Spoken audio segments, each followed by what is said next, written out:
그의 주인이 여호와께서 그와 함께 하심을 보며 또 여호와께서 그의 범사에 형통하게 하심을 보았더라. 요셉이 그의 주인에게 은혜를 입어 섬김에 그가 요셉을 가정총무로 삼고 자기의 소유를 다 그의 손에 위탁하니 그가 요셉에게 자기의 집과 그의 모든 소유물을 주관하게 한 때부터 여호와께서 요셉을 위하여 그 애굽 사람의 집에 복을 내리심으로 여호와의 복이 그의 집과 밭에 있는 모든 소유에 미친지라. 주인이 그의 소유를 다 요셉의 손에 위탁하고 자기가 먹는 음식 외에는 간섭하지 아니하였더라. 요셉은 용모가 빼어나고 아름다웠더라. 그 후에 그의 주인의 아내가 요셉에게 눈짓하다가 동침하기를 청하니 요셉이 거절하며 자기 주인의 아내에게 이르되 내 주인이 집안의 모든 소유를 간섭하지 아니하고 다 내 손에 위탁하였으니 이 집에는 나보다 큰 이가 없으며 주인이 아무것도 내게 금하지 아니하였어도 금한 것은 당신뿐이니 당신은 그의 아내임이라. 그런즉 내가 어찌 이 큰 악을 행하여 하나님께 죄를 지으리이까. 여인이 날마다 요셉에게 청하였으나 요셉이 듣지 아니하여 동침하지 아니하였느니라. 함께 있지도 아니하리라. 그러할 때 요셉이 그의 일을 하러 그 집에 들어갔더니 그 집 사람들은 하나도 거기에 없었더라. 그 여인이 그의 옷을 잡고 이르되 나와 동침하자. 그러나 요셉이 자기의 옷을 그 여인의 손에 버려두고 밖으로 나가매 그 여인이 요셉이 그의 옷을 자기 손에 버려두고 도망하여 나감을 보고 그 여인의 집 사람들을 불러서 그들에게 이르되 보라 주인이 히브리 사람을 우리에게 데려다가 우리를 희롱하게 하는도다. 그가 나와 동침하고자 내게로 들어오므로 내가 크게 소리질렀더니 그가 나의 소리질러 부름을 듣고 그의 옷을 내게 버려두고 도망하여 나갔느니라 하고 그의 옷을 곁에 두고 자기 주인이 집으로 돌아오기를 기다려 이 말로 그에게 말하여 이르되 당신이 우리에게 데려온 히브리 종이 나를 희롱하려고 내게로 들어왔으므로 내가 소리질러 불렀더니 그가 그의 옷을 내게 버려두고 밖으로 도망하여 나갔나이다. 그의 주인이 자기 아내가 자기에게 이르기를 당신의 종이 내게 이같이 행하였다 하는 말을 듣고 심히 노한지라. 이에 요셉의 주인이 그를 잡아 가옥에 닫니 그 옥은 왕의 주수를 가두는 곳이었더라. 요셉이 옥에 갇혔으나. 아멘. 오늘 말씀의 제목은 하나님의 꿈이 이루어지는 방법 두 번째 시간입니다. 먼저 기도하고 시작하도록 하겠습니다. 하나님 아버지 감사합니다. 오늘 이렇게 예배할 수 있도록 은혜 주시고 또 하나님의 말씀을 듣도록 은혜를 주셔서 감사합니다. 이 시간 졸지 않게 하시고 말씀을 헛되게 듣지 않게 하여 주시고 말씀이 우리 심령에 떨어져서 수십 배, 수백 배 열매를 맺게 하여 주시옵소서. 주님이 말씀하시는 것을 우리가 알아듣고 깨닫고 돌이키는 시간 되게 하여 주시옵소서. 우리의 영혼이 소생하는 시간 되게 하여 주옵소서. 예수님의 이름으로 감사하며 기도했습니다. 아멘. 반갑습니다. 우리 온라인에서 예배드리는 형제 자매들 한번 이름 불러볼까요? 영조 형제 보고 있나요? 네. 또 누구 있죠? 주연 형제 보고 있나요? 대답은 안 들리지만 보고 있으리라고 믿습니다. 네. 자, 오늘은 요셉의 이야기 두 번째입니다. 하나님의 꿈이 이루어지는 방법 두 번째 시간입니다. 오늘 이야기는 지난번에 이어서 요셉의 이야기를 쭉 전개가 되는데 요셉은 야곱의 11번째 아들이었죠. 야곱이 말년에 낳은 아들이었고 야곱이 사랑한 아내 라헬의 자식이어서 야곱의 특별한 사랑을 받으며 행복하게 유년기를 보냈습니다. 그것만으로도 시기를 받기 충분했는데 요셉은 형들의 잘못을 아버지에게 일러 바치는 사람이었으며 또 하나님이 특별히 사랑하시는 것 같은 징조의 꿈 두 가지를 꾸면서 형들의 질투와 미움은 극에 올랐고 요셉은 미디안 장사꾼에게 팔려 애굽의 파라오의 친위대장 보디발의 집에 팔렸습니다. 그런데 오늘은 그 보디발의 집에서 보디발의 아내의 동침 요구를 거절하다가 감옥에 들어가는 내용입니다. 요셉은 사랑하는 아버지로부터 떨어져서 바로왕의 호위대장 보디발의 집에 노예로 팔려왔죠. 근데 성경에서 2절과 4절에서 보면 여호와께서 함께 하셔서 그가 형통하게 되었다, 주인에게 은혜를 입었다라고 기록되어 있습니다. 또 5절에서는 요셉이 그 주인의 모든 소유물을 주관하게 된 때부터 하나님이 그 애굽 사람 보디발의 집에 복을 더 주셨다고 합니다.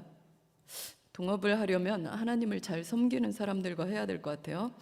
6절에서는 보디발이 자기가 먹는 음식 외에는 전혀 간섭하지 않았다며 요셉이 주인에게 절대적인 신뢰를 받고 있었음을 보여줍니다. 그런데 7절부터가 문제입니다. 보디발의 아내가 요셉에게 눈짓을 하고 자꾸 동침하자고 하는 것입니다.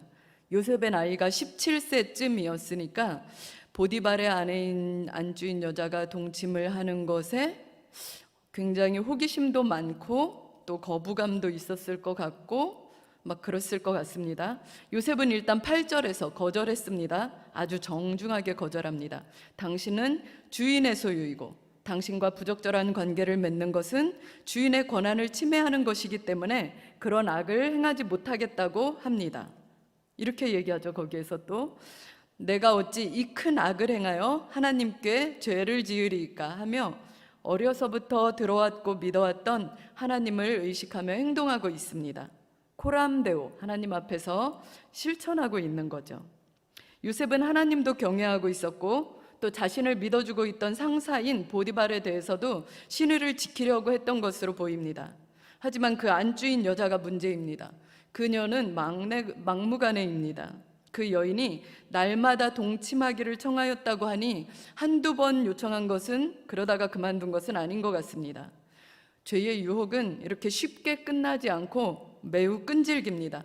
그 유혹에 넘어가지 않으면 유혹에서 이제 핍박으로 변하고 그 다음에 시간이 길어지면 미혹으로 발전되는 과정이 있습니다.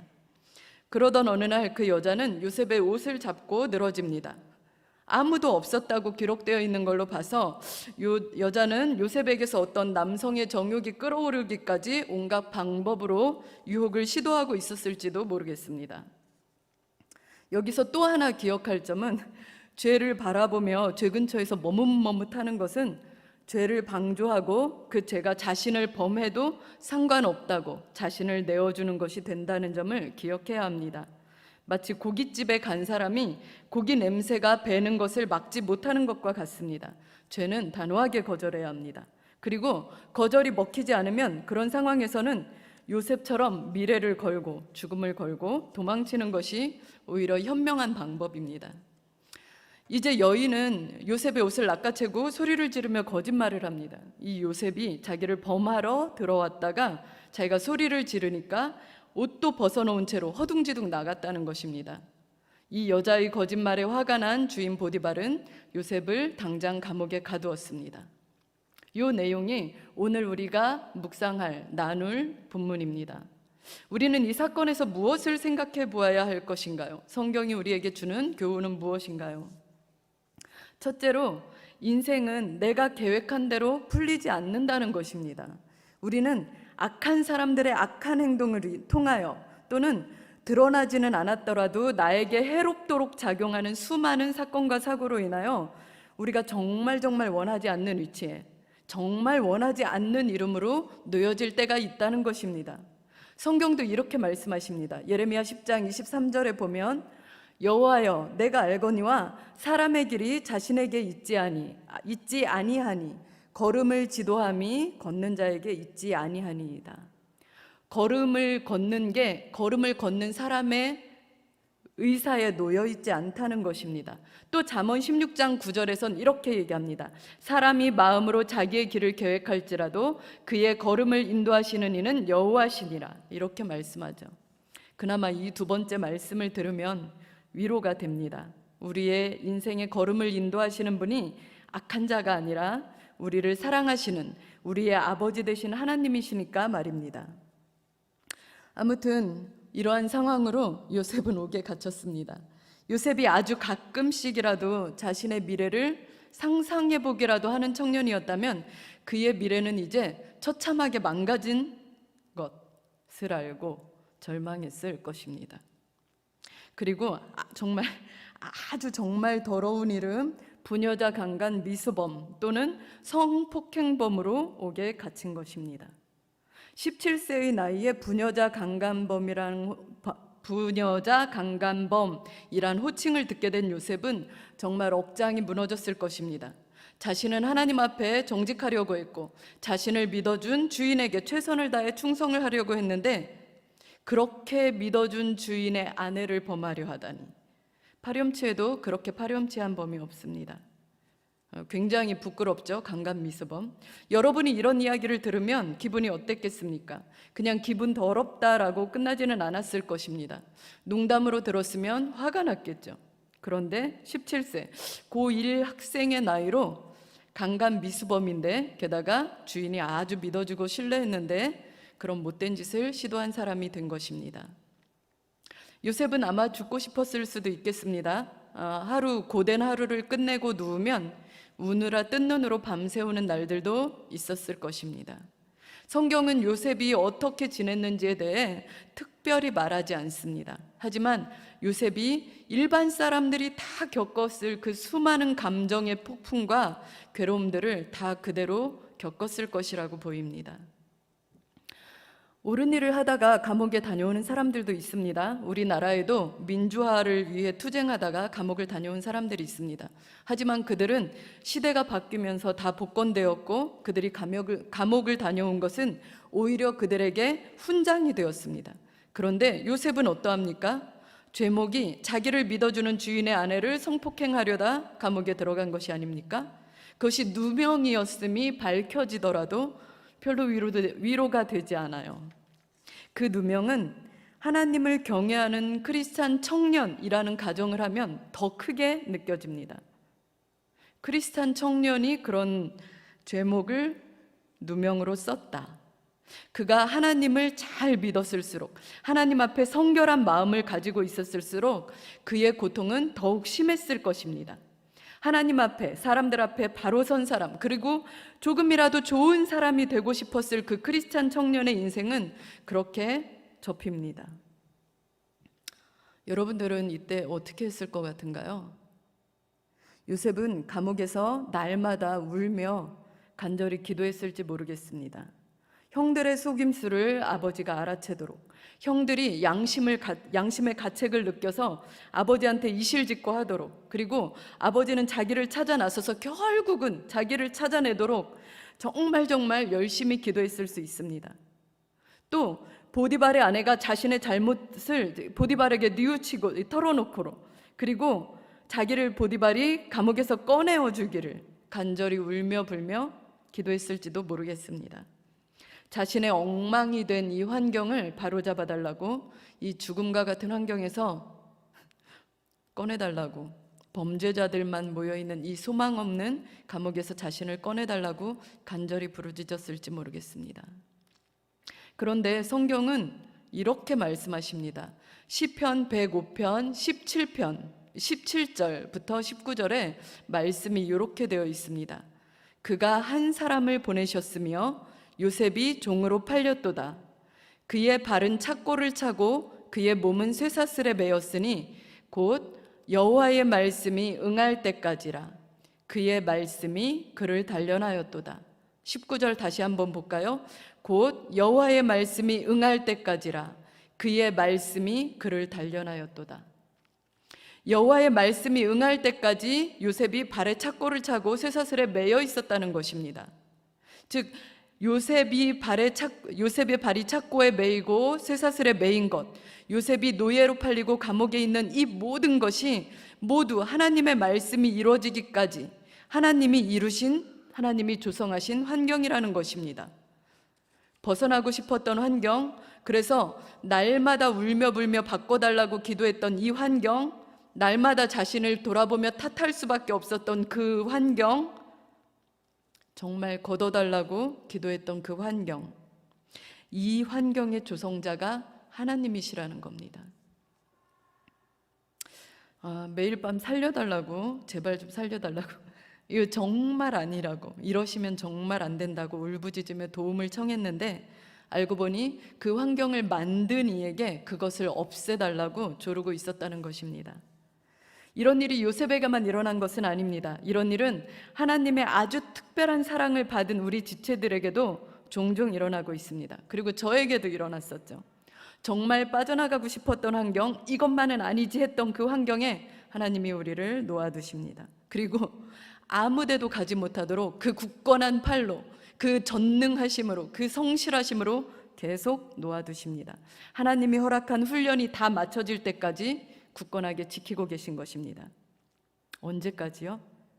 지금까지 내가 살아온 내 방식, 내 판단이 전적으로 틀렸음을 인정할 때까지요. 언제까지요? 주일 지키면, 11조 지키면, 또 하나님을 너무 열심히 믿으면 정상적으로 살아가기 어렵다는 그 나의 생각이 철저히 틀렸음을 인정할 때까지요. 뭐든지 먼저 선점하고 먼저 확장해야 된다는 그 세상적인 사고방식이 철저히 깨어질 때까지요. 하나님보다 나의 클라이언트에게 더 잘 보여야 한다는 그 생각이 철저히 깨어질 때까지요. 물론 그렇다고 요셉의 형제들의 잘못이나 보디발의 아내의 잘못이 없어지는 것은 아닙니다. 그들의 악한 의도로 인해 나락으로 떨어졌고, 하나님은 오히려 그 환경을 나를 훈련시키고 도약시키는 쿠션으로 사용하고 있다고 할까요? 이렇게 되는 것입니다. 요셉을 통한 하나님의 계획은 너무 아름다운 것이어서, 그리고 하나님이 요셉을 너무나 사랑하셨기 때문에 이런 일이 일어난 것입니다. 바꿔 말하면 하나님이 우리를 너무나 사랑하시기에 그 어떤 누구에게가 아닌 우리에게, 그리고 나에게 이런 특화된 환경을 만들어 주셨고, 나는 그 환경을 지금 살아가고 걸어가고 있는 것입니다. 그런데 나는 자꾸만 그 환경을 벗어나게 해달라고 기도하며 조르고 있는 것입니다. 그런 생각을 또 할 수 있습니다. 내가 이 환경의 압력을 못 이겨 중간에 죽어버릴 수도 있는데, 싸우다 완전히 엇나가고 망가질 수도 있는데, 하나님은 그런 모험을 감수하시면서까지 나를 특별히 사랑하시고 믿으시고, 그래서 그 특별한 환경에 두셨다는 것입니다. 그 특별한 환경의 이름이 바로 배신자, 강간미수범. 악성 댓글에 자살하는 연예인들이 얼마나 많습니까? 가볍게 던진 댓글 한마디, 사실에 근거하지도 않은 억측으로 퍼뜨려진 소문들에 사람들은 견디지 못하고 삶을 내던지기도 하는데, 요셉은 어땠을까요? 자신의 억울한 상황도 모른 채 자신을 범죄자 취급하는 그런 경멸의 눈초리들을 받으면서, 분노의 눈초리들을 받으면서 그는 그 상황을 어떻게 이겨낼 수 있었을까요? 게다가 요셉은 이게 처음 일이 아닙니다. 직전에는 형들에게 미움을 받아서 구덩이에 떨어졌고 팔려온 것입니다. 그런데 그 일의 상처가 아물기도 전에 또 이런 일이 일어난 것입니다. 여기에서 우리가 알아야 할 것이 바로 하나님의 의도라는 것입니다. 성경은 이렇게 말씀하십니다.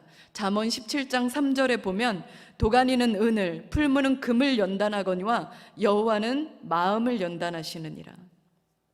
요셉은 하나님의 큰 일을 위해 준비되어야 했습니다. 무엇을 준비해야 했을까요?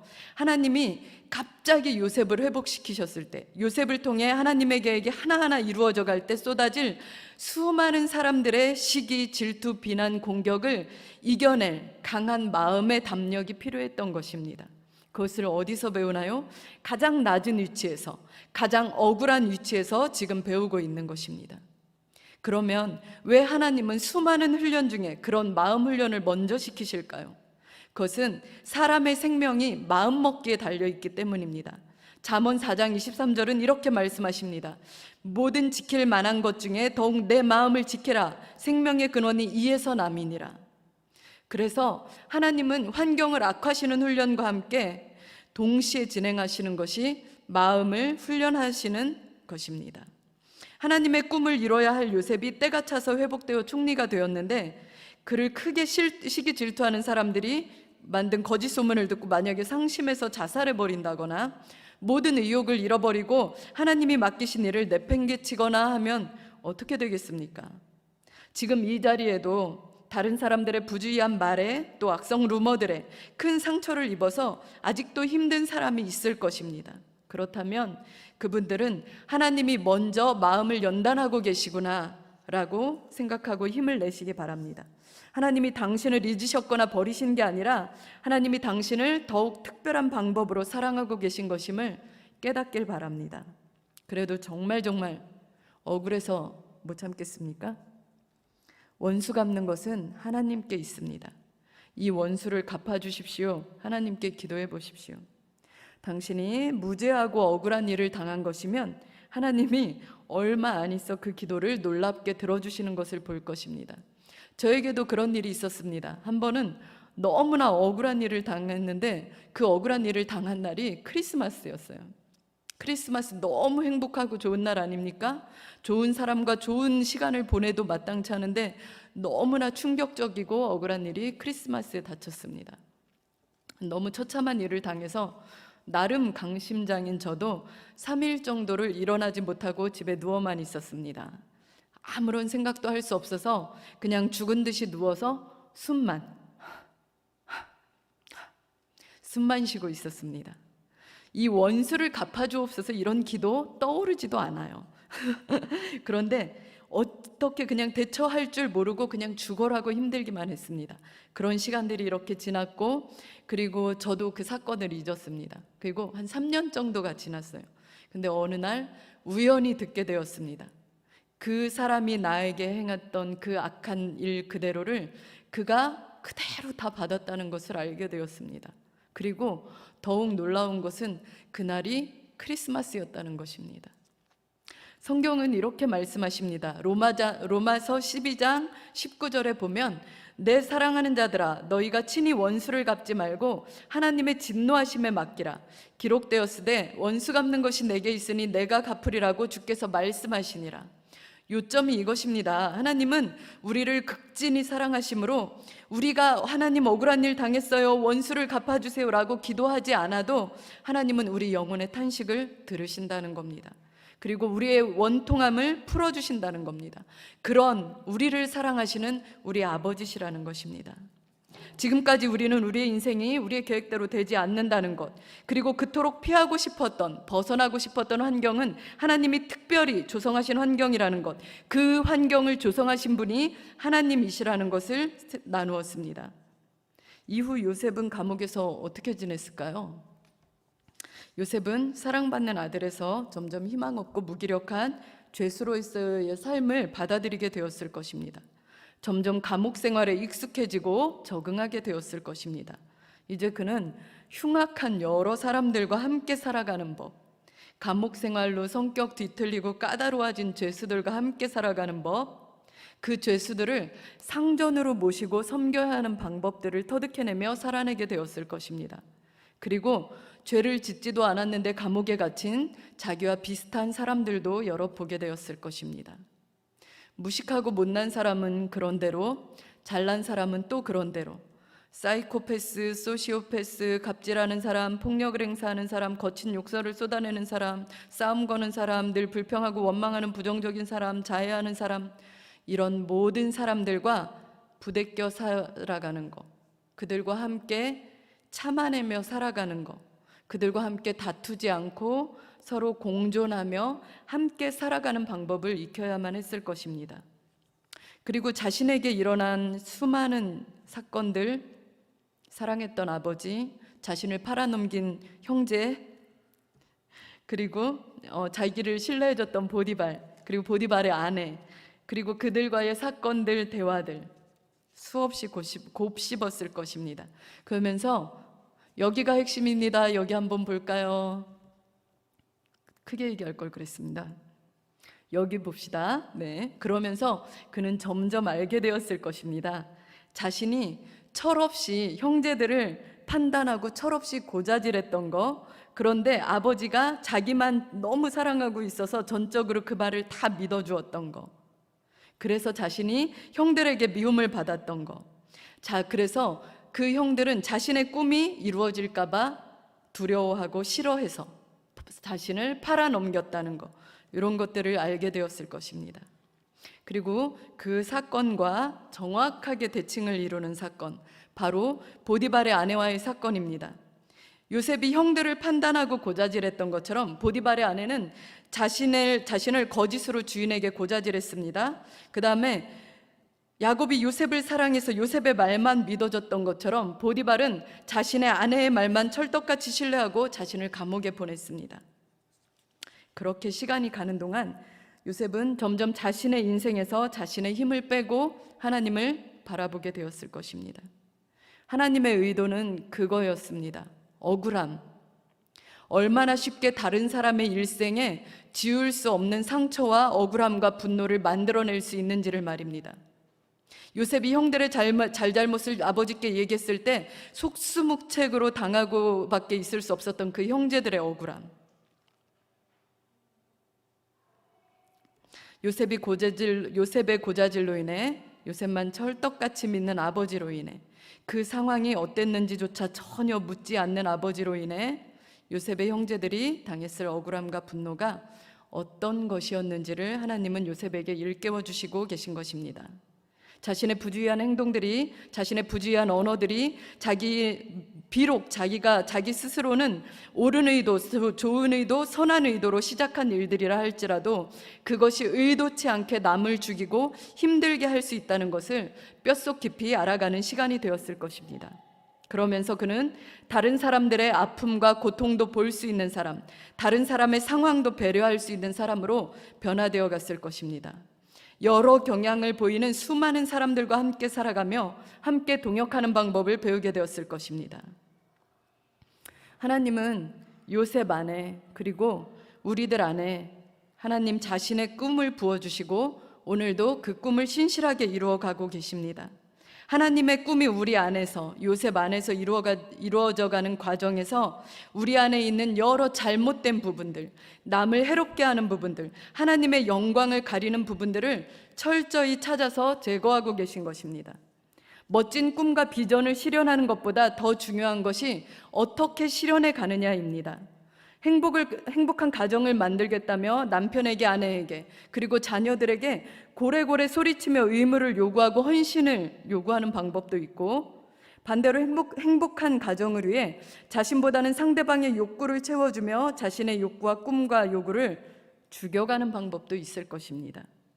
하나님이 요셉에게, 그리고 오늘을 살아가는 우리에게 바라시는 것도 바로 그런 것입니다. 실패 없이 계속 성공의 길만 걸어온 사람들은, 성공하지 못한 사람들은 다 게으르고 일을 대충 하기 때문에 성공하지 못한다고 생각하기 쉽지만 꼭 그런 것만 아닙니다. 성공 직전에 사기를 당하거나 연약한 육신으로 인해 더 일하지 못하게 되는 사람들도 있습니다. 나이가 늦도록 결혼하지 못한 사람은 이성에게 인기가 없게 생겼거나 성격이 이상할 거라 생각할 수 있겠지만 다 그런 것도 아닙니다. 오늘 요셉처럼 아주 특별한 하나님의 계획으로 인해 원대한 하나님의 꿈을 담는 그릇이 되기 위해 필연적으로 깨어지는 사람들이 있다는 것입니다. 필연적으로 어긋나는 환경들이 있다는 것입니다. 하나님의 때가 차기까지 어둠 속에서, 절망과 상실 속에서 보내야 하는 시간들이 있을 수 있다는 것입니다. 왜냐하면 그분의 꿈은 원대한데 우리는 자꾸 더럽기 때문입니다.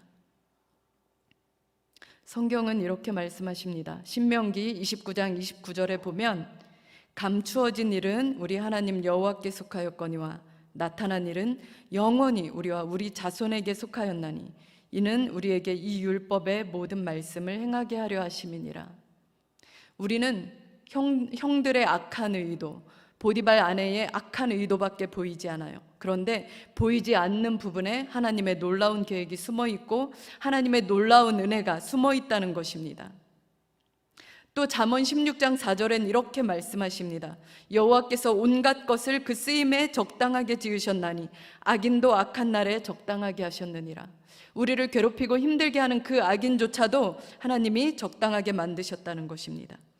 밖으로 드러난 요셉 형제들의 의도는 악한 것이었지만 나타나지 않은 일, 감추어진 일은 우리 하나님의 선하신 의도에 있다는 것입니다.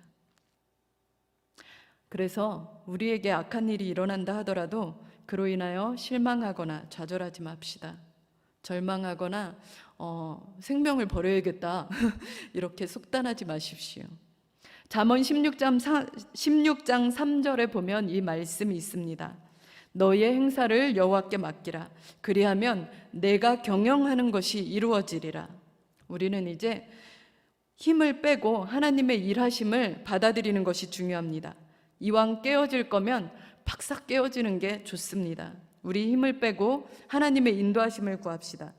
지칠 때마다 하나님께 묻고 하나님은 선하신 말씀으로 응답하실 것입니다. 우리의 부끄러웠던 상처와 아픔들을 찬송으로 바꿔주실 것입니다. 내 인생에서 가장 화려했던 날, 나와 함께 하셨던 그 하나님은 내 인생의 가장 어두운 날, 지금에도 여전히 똑같이, 아니 그보다 더 사랑하심으로 우리와 함께하고 계신 것입니다. 오늘 말씀은 여기까지입니다. 우리 이 다운된 분위기 제가 감당을 잘 못하겠지만 같이 기도했으면 좋겠습니다. 오늘은 그걸 기도했으면 좋겠습니다. 하나님, 내 생각 내려놓고 힘을 빼겠습니다. 나를 내려놓고 내 꿈과 야망, 내 방식 모두를 내려놓고 하나님을 붙들겠습니다.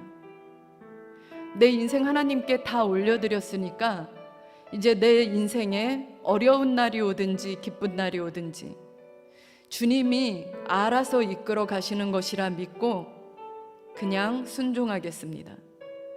그 대신 나를 하나님이 보시기에 가장 영화로운 모습으로 새롭게 빚어주옵소서. 지금 이 시간 하나님께 내 아픔과 상처를 올려드리며 또 결단하며 내 인생 내어드리기로 결단하며 다 같이 기도하시겠습니다. 하나님 아버지 감사합니다. 하나님, 요셉은 크리스찬 청년으로서 너무나 더러운 오명을 쓰고 나라까지 떨어졌습니다. 하나님, 우리에게도 그런 사고와 같은 일이 많이 있습니다. 하나님, 그런데 하나님의 꿈이 너무 크셨고 하나님의 사랑이 너무나 커셨습니다. 내 작은 그릇으로는 담아낼 수 없는 부분이어서 하나님, 그런데 더 버틸 힘도 없어서 하나님이 떨어키신 대로, 하나님이 깨어뜨리시는 대로 나 이제 깨어지고 하나님께 내 인생을 올려드리고 싶습니다. 하나님, 아무것도 모르지만 이 시간에 내 인생을 하나님께 올려드립니다. 어떤 일이 나를 기쁘게 할지, 어떤 슬픔이 앞에 있을지, 내가 가야 할 어려운 길이, 내가 가야 할 즐거운 길이 얼마나 많이 있는지 모르지만 하나님, 이 시간에 하나님을 신뢰합니다. 내 인생의 모든 것을 하나님께 올려드리니 흥하든지 망하든지 슬픔이 있든지 기쁨이 있든지 주님께서 인도하여 주시옵소서. 그러나 하나님, 한 가지 정말 말씀드립니다. 내가 이 세상에서 비록 우습게 이 세상을 살다 죽을지 모르지만 하나님 나라에서는 하나님이 가장 기뻐하시는 모습으로, 영화로운 모습으로 살게 하옵소서. 우리의 판단은 다 틀렸습니다. 우리가 기대했던 모든 것은 다 깨어졌습니다. 그런데 하나님이 나를 붙들고 계시기에 우리가 이 하루 또 살아갈 힘을 냅니다. 한 사람 한 사람 마음을 찾아가여 주시어서 위로하시고 역사하여 주시옵소서. 우리가 세상의 가치관으로 내게 일어나는 일들을 해석하는 것이 아니라 주님이 말씀하신 성경으로 삶을 해석하게 하시고 내 인생을 해석하게 하여 주시옵소서. 그러한 용기와 희망을 주시옵소서.